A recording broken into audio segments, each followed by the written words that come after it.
Saludos, mi nombre es Nancy Hernández y abordaré una opinión jurídica y constitucional del artículo 1554A del Código de Comercio. Desde una perspectiva constitucional, el artículo 22 de la Constitución establece que toda persona tiene derecho a disponer libremente de sus bienes conforme a la ley. Por ejemplo, si Noé adquiere un crédito en el Banco Sur, deberá hipotecar un inmueble para garantizar el pago del crédito adquirido. Es decir, que Noé no fue coercionado, sino que libremente decidió hipotecar su propiedad con el objetivo de que se le otorgara el crédito. La relación que existe entre las partes que menciona el artículo 1554A del Código de Comercio está referido a derechos privados. En cuanto a la no inscripción en los registros de instrumentos que contengan derechos que afecten, agraven, transfieran o enajenen total o parcialmente los bienes objetos de la garantía, es pertinente mencionar que existen mecanismos para evadir los efectos de estas normas, ya que las terceras personas que quieran hacer algún tipo de contrato sobre el inmueble hipotecado pueden ir al registro de la propiedad raíz y hipoteca y cerciorarse si esa propiedad está libre de gravamen. Por ejemplo, Noé decide venderle una casa a Saraí y por ser amigos de confianza, Saraí no se apersona al registro para verificar el estado de esa propiedad y resulta que dicha propiedad tiene una hipoteca. A Saraí no se le violenta ningún principio constitucional, ya que existen mecanismos para que Saraí los utilizara y el que no los haya querido utilizar no es problema de nadie más que de ella. Por lo tanto, esa compraventa entre ellos no podría ser inscribible en el registro. Pero si Saraí, antes de realizar el contrato, se apersona al registro y encuentra que dicha propiedad está hipotecada a favor del Banco Sur, entonces Saraí no efectúa el negocio jurídico porque no le conviene y salvaguardó sus intereses pecuniarios al no realizar el negocio. Es algo que pudo proveer por sí misma. En consecuencia, el artículo 1554A del Código de Comercio para ella nunca fue un daño, ya que tuvo la posibilidad jurídica de evadir los efectos. El inciso segundo del artículo 1554A del Código de Comercio establece que cuando se trate de hipotecas inscritas a favor de banco, la Superintendencia del Sistema Financiero dictará las normas que permitan la aplicación. En la NPB 4-37 dispone que dichas normas tienen por objeto regular los efectos registrales aplicables a las hipotecas constituidas a favor de los bancos constituidos acá en El Salvador y las sucursales de bancos extranjeros que están establecidos acá en El Salvador, los cuales son los sujetos obligados al cumplimiento de esas normas y tiene como objeto regular la protección de los derechos del hipotecante y del acreedor de conformidad a lo establecido en el artículo 231 de la Ley del Banco y el artículo 1554A del Código de Comercio. El artículo 3 de esta misma norma establece que cuando una norma estuviese constituida a favor de un banco tendrá aplicación los siguientes efectos. 1. El inmueble sobre el cual se constituye la hipoteca no podrá ser objeto de afectaciones de embargo o transacciones o cualquier derecho que sobre el mismo se pretenda constituir, salvo acuerdo escrito previo entre el banco y el hipotecante. Y 2, en caso de que la hipoteca se haya constituido sobre una empresa, esta no podrá ser objeto de ninguna afectación, gravamen, embargo, transferencia o enajenación o cualquier otro derecho que se pretenda constituir a favor de un tercero, salvo siempre acuerdo escrito previo entre el banco acreedor y el hipotecante. Bueno, mis compañeros continuarán explicando el inicio de los efectos registrales y sus excepciones.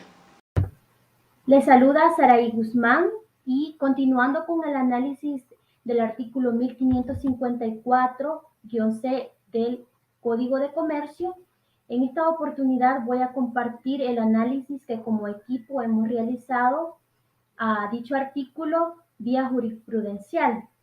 En este caso hemos seleccionado una sentencia emitida por la Cámara Primera de lo Civil de la sección del centro de referencia 171-72-CM2-2016.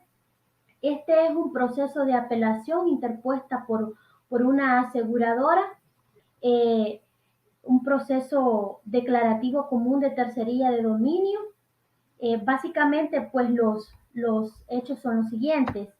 En primera instancia se llevó un proceso de ejecución forzosa en donde el acreedor ganó el caso y se embargaron 2 inmuebles de esta persona, los cuales estaban grabados anteriormente con primera hipoteca a favor de una sociedad anónima que se dedicaba a los seguros y a la fianza.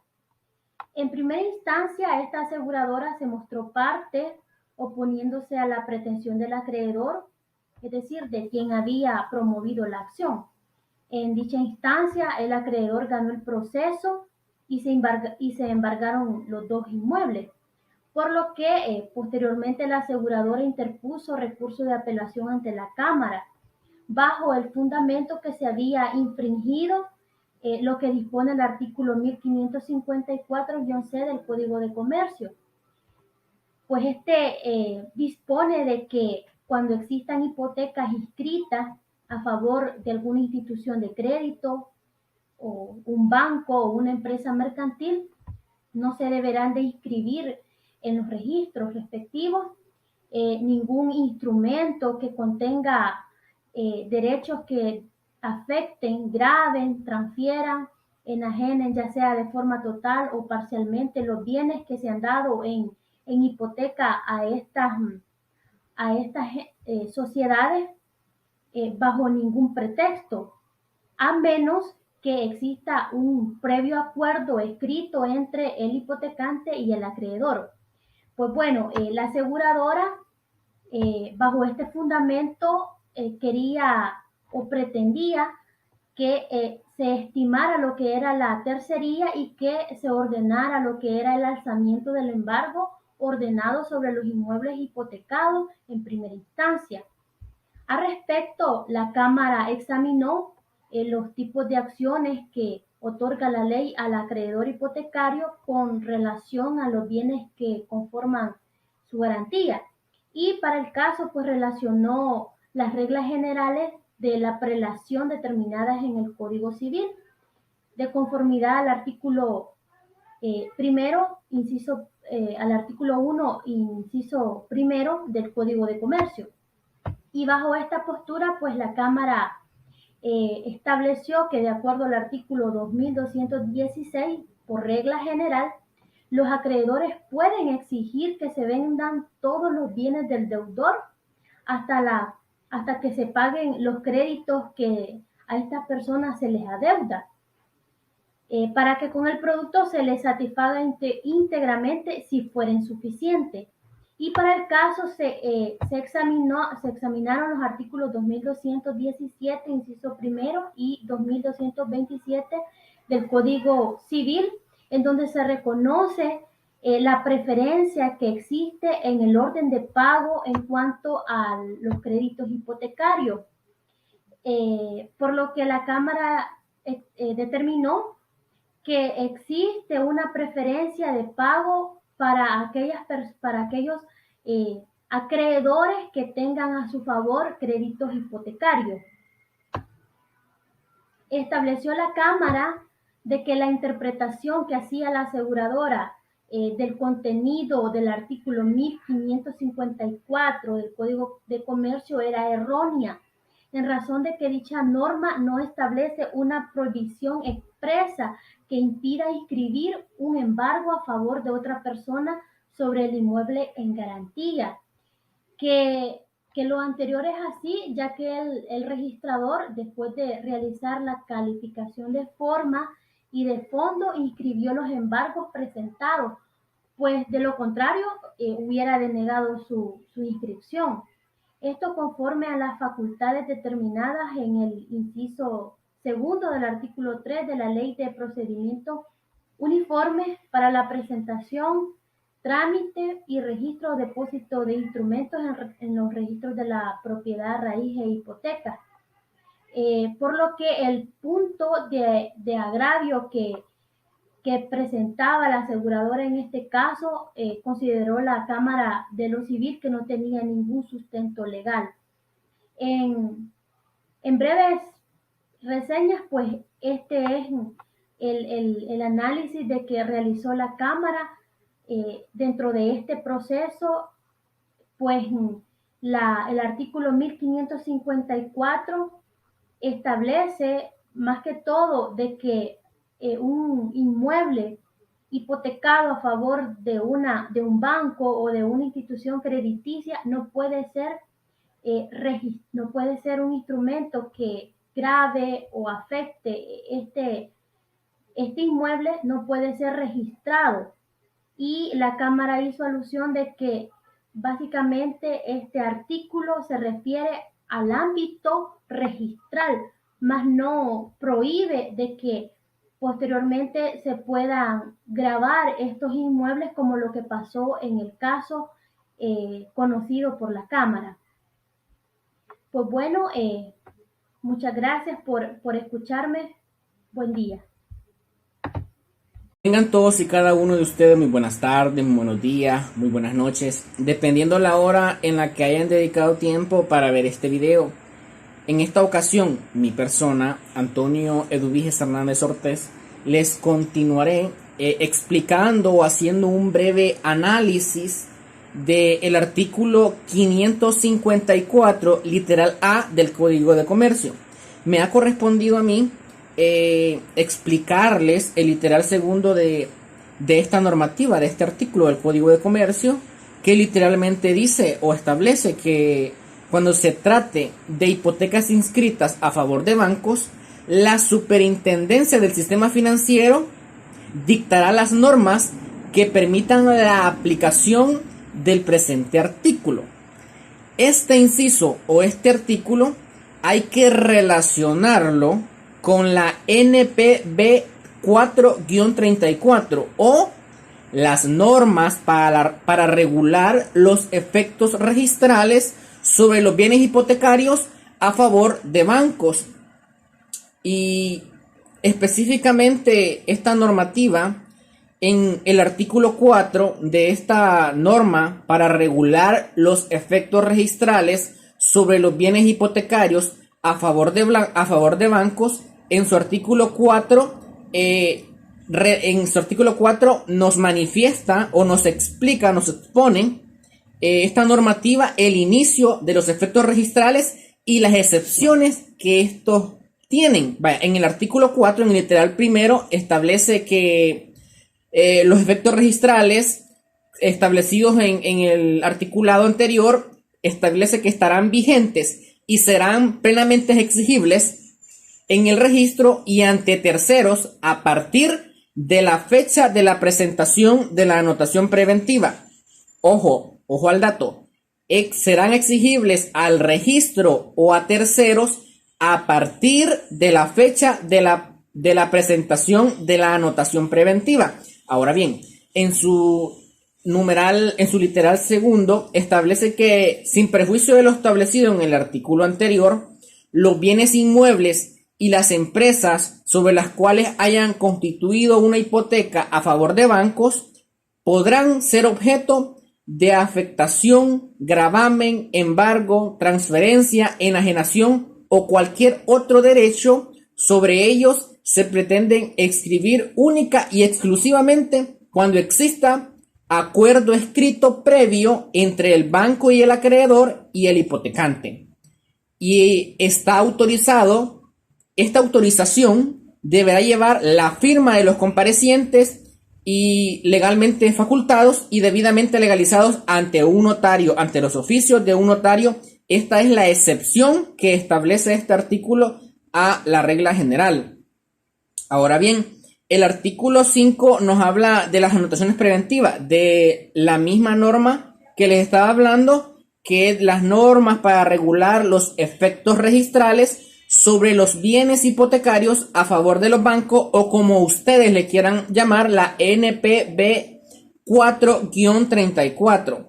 Y el artículo 5, que les habla de las anotaciones preventivas, manifiesta que los bancos podrán librar certificaciones de extracto de créditos hipotecarios que acuerden para que sean anotadas preventivamente, y también manifiesta que dichas certificaciones contendrán la fecha del acta en el que conste la aprobación del otorgamiento del crédito, el nombre, el apellido del deudor, el monto del préstamo acordado y el plazo para su amortización, y además la mención de las inscripciones en el registro respectivo al dominios y gravámenes existentes relativos a los bienes y aceptados en garantía, sin que sea necesario la descripción de dichos inmuebles. No es necesario que se describa dichos inmuebles.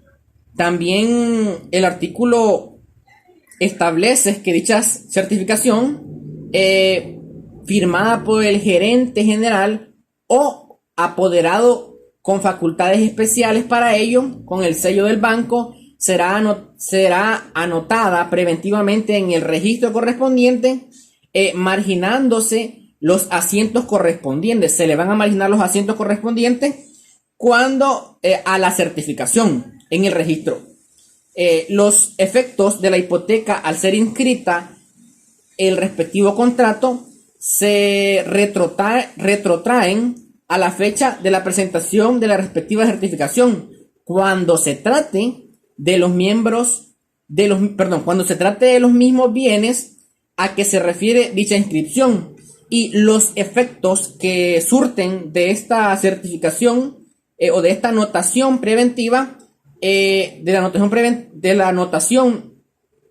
los efectos de la anotación serán por la presentación del contrato de la hipoteca, por el aviso escrito en el banco del registro para cancelar dicha anotación, y cuando hayan pasado 90 días desde la presentación de la anotación preventiva sin que se presente el respectivo contrato de la hipoteca para su inscripción. Espero que hayan podido entender lo que les he manifestado. Esta ha sido toda mi participación. Saludos, vamos a continuar con el tema de la opinión jurídica y constitucional del artículo 1554A del Código de Comercio. En este artículo se encuentran interrelacionados el derecho inmobiliario, el derecho registral y el derecho bancario. ¿Cuál es el objetivo? Es asegurar los derechos de índole comercial que se tengan. Es por ello que, como sabemos, la inscripción de la hipoteca es constitutiva, ya que sin ella no nace el derecho real de hipoteca. Sabemos que la finalidad de la hipoteca es garantizar el cumplimiento de una obligación evaluable económicamente. Es por ello que la Superintendencia del Sistema Financiero ha dictado las normas para regular los efectos registrales sobre bienes hipotecados a favor de los bancos, y en su artículo 6 establece que los derechos conferidos por la ley deberán tenerse como parte integrante del derecho real de hipoteca a favor del banco acreedor, de manera que una vez inscrita la hipoteca constitutiva y a partir de la fecha de presentación de la anotación preventiva, estos derechos surtirán efectos frente a terceros, aunque no consten específicamente en el contrato. Es decir, este es el objetivo principal primeramente, y lo encontramos plasmado en el artículo 6, la protección frente a terceros. El artículo 7 nos refiere al remate de bienes y establece que la certificación del acta de remate o del auto de adjudicación sobre los bienes hipotecados pone fin a los efectos de inscripciones de los arrendamientos, usufructos, anticresis o cualquier otro derecho real o personal constituido con posterioridad a la inscripción de la hipoteca sobre los mismos bienes, Como consecuencia de lo anterior, no procederá la inscripción de las presentaciones que se refieran a la constitución de derechos reales o personales efectuadas con posterioridad a la inscripción de la hipoteca sobre los mismos bienes, sin perjuicio de los créditos refaccionarios concedidos con la anuencia del banco. Es decir, dentro de este artículo se encuentra el tema de la ejecución hipotecaria. ¿Y qué es la ejecución hipotecaria? Es el procedimiento por el cual el acreedor hipotecario, que normalmente suele ser una entidad financiera, pueda cobrar su deuda mediante la ejecución de la garantía, si el deudor no cumple su obligación de pagar las cuotas. Pero, ¿qué es un remate hipotecario? Es cuando existió un incumplimiento en pagos hipotecarios por parte del deudor, quien pierde los derechos sobre el inmueble, y es por ello que existe o da lugar al remate. La propiedad entra en un proceso judicial en el cual el juez ordena su remate ante una demanda. La institución bancaria donde se solicitó el crédito, por ley, puede reclamar la propiedad y ponerla bajo un proceso de remate, con el cual recupere el restante del crédito otorgado. En el artículo 8 hace más referencia a una norma, y es que los bancos deben de llevar actualizada toda la información y los controles necesarios para el efecto de tener al día el registro de las hipotecas inscritas a su favor. En este sentido, la superintendencia también tiene el derecho de solicitar al banco cualquier información relacionada con las anotaciones preventivas o hipotecas inscritas a su favor, o mejor dicho, a favor de los bancos, quienes deberán proporcionarlas en un plazo que no será mayor a 30 días calendario. Muchas gracias, esto es todo.